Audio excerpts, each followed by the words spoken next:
let's master the first mile of product as we try to understand PLG. Maybe you're already doing most of it, some of it, or none of it. But I think one of the principles I've seen is starting from pricing and packaging strategy.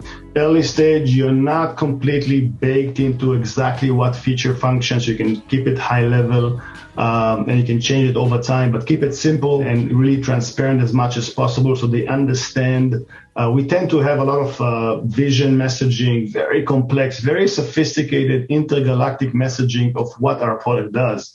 But people are looking for simplicity, understanding how does that tactically help them solve the problem in the day-to-day. And yes, it needs to tie to ROI, strategy, revenue. It's super important, but they need to understand very quickly what are you offering without waiting 30 minutes through a slide deck just to understand what you guys are doing. So packaging and pricing can describe those values, but also tie them to actual practical features. And you want to set their expectation through that, make sure that you're differentiated between different packages and optimize for land and expand. It's much easier for me to take a quick decision with what fits my budget and smaller problem than to take a bigger decision, because then, especially when you're early stage, a big 800-pound gorilla with you, they're going to play the sales motion much better than you. They have an army of salespeople. So you need to be able to first start small, but expand very effectively. And I feel that with Gainsight PX or Trinsic, we've done a good job there. We're able to land quickly with even if you're an enterprise, we have an offering for you that can solve your immediate pain. But very quickly we're able to expand, and it's something that is tied to our messaging, positioning, packaging. So keep it simple. You don't have to have transparent pricing, but it's ideal to have because eventually they will know the pricing, and pricing, in my view, should be tied to value, but also something that customers can understand how to measure. So for example, we chose monthly active users as key pricing plus the enterprise feature. So we have a consumption based. We have an interest to increase your monthly active users, because it means you're getting more customers, and we are part of that journey. But if you need those enterprise features, we're gonna cost you a little bit more, and you can grow with the consumption. When you're selling to enterprise, realize that they need more. They need more sophisticated stuff, configuration, setup, support. So it has to be that way. Don't try to go with a very cheap solution to enterprise. You're gonna end up building an unsustainable model. And then free trial, gating strategies. Sometimes it's time-based. It's 14 days, 30 days. It's great.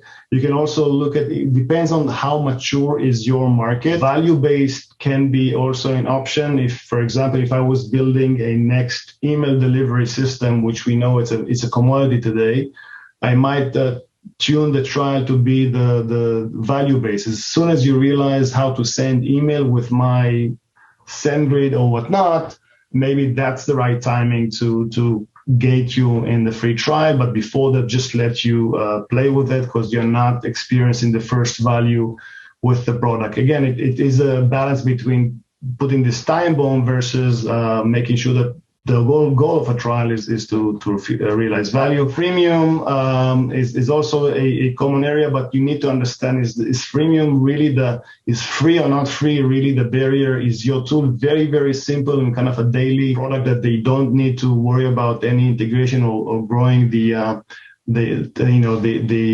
usage. So it's freemium needs to be justified if you have seriously high volume of signups. So again, time-based or value-based are classic ones. And things to watch for is, again, are you able to deliver meaningful results during that trial? That's going to be your North Star, and striking the right balance there. And usually when we see today, most companies, when they build PLG programs, they look at different market segments. SMB, they need to go through automation, and you want to create this experience for them, gate them, and just make sure that it's almost self-service. At some point, it needs to be self-service, because SMB is going to pay you less than $15K a year, and it's not sustainable to build, a heavy sales and customer success model.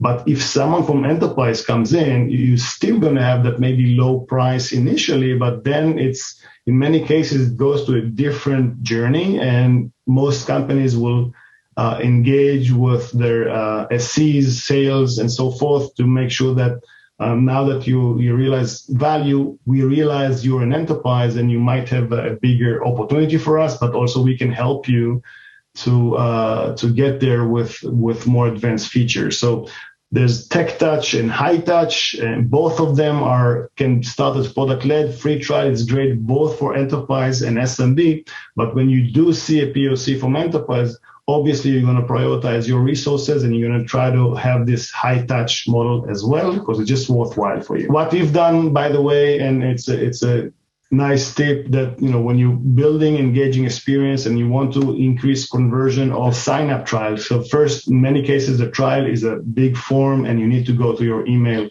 That normally leads to 40-50% drop-off. Why? Because people are so busy, especially in B2B. What we've done is actually asking you only for your email address. Then the next screen, we're asking you actually what is your role, and the next screen just tell us what is your objective. We thought we were adding friction, but initially what happened is we create expectation. It helps us understand what the customer is trying to achieve, the objective, which is so important to capture in your data. What are they trying to achieve, and to figure out the most repeatable model, and who are they? You normally, in the mature market, you're going to have 3 persona up to 5 persona, and you're going to have probably 5 to 6 use cases if you're in kind of the B2B space. So building this into the product was helping us to increase completion of the sign up from 40 to physical drop off to 90% completion, which was very surprising. And now we also know who the person is, and we can better serve them as they use the product. Doesn't matter if you're enterprise or SMB, you're going to have a lot of users and you want to enable them and empower them to self-serve. So building those checklists, it can be walkthroughs like that, saying what are they trying to help them really understand what they need to do in order to experience the value of your product. It's just like an information center. They can say, show me how to do this. The walkthrough is a self-serve will show them that. So using many SaaS solutions today, if you're in a trial mode, you're trying to quickly learn, this checklist helps you understand where to find the features, what it does very quickly. And even if you're an enterprise account and you are onboarding with white glove services, we know that users change all the time. They switch jobs, and then, yes, you onboarded them last year, but none of the people are already there. So having this enablement as part of your product is very, very important.